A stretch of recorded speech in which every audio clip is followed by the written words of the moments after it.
بسم اللہ الرحمن الرحیم۔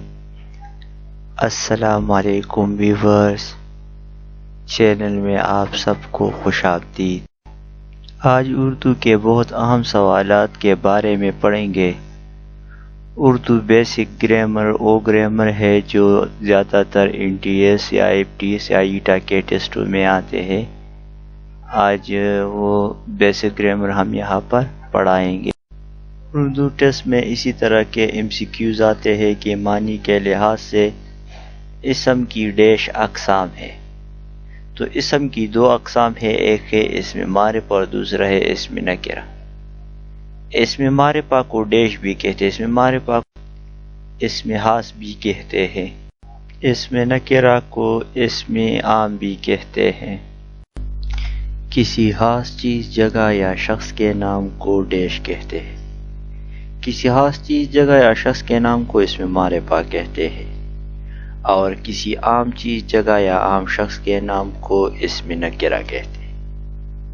لفظ کی دو اقسام ہیں، ایک کو کلمہ کہتے ہیں اور دوسرے کو محمل کہتے ہیں۔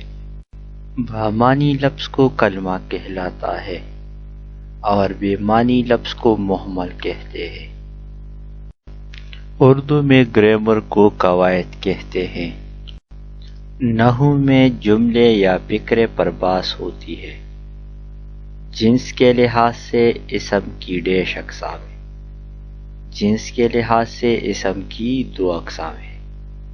کسی چیز یا فرد کی اچھائی یا برائی کو اسم صفت کہتے ہیں۔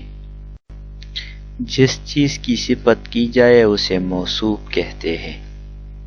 مثلاً آپ جس چیز کی اچھائی یا برائی کرتے ہیں اس چیز کو موصوف کہتے ہیں۔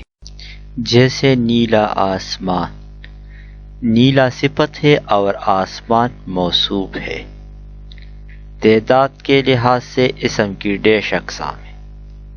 تعداد کے لحاظ سے اسم کی دو اقسام ہیں، واحد اور جمع۔ اسم معرفہ کی ڈیش اقسام ہے۔ اسم معرفہ کی چار اقسام ہیں، اسم اشارہ، اسم عالم، اسم ضمیر، اسم موصول۔ جس میں کسی فرد یا چیز کی طرف اشارہ کیا جائے اسے ڈیش کہتے ہیں، اسے اسم اشارہ کہتے ہیں۔ اسم عالم کی ڈیش اقسام ہے۔ اسم عالم کی 5 اقسام ہیں، لقب، خطاب، عرب، کنیت، تخلص۔ شاعر کے نام کے ساتھ ڈیش لگتا ہے، شاعر کے نام کے ساتھ تخلص لگتا ہے۔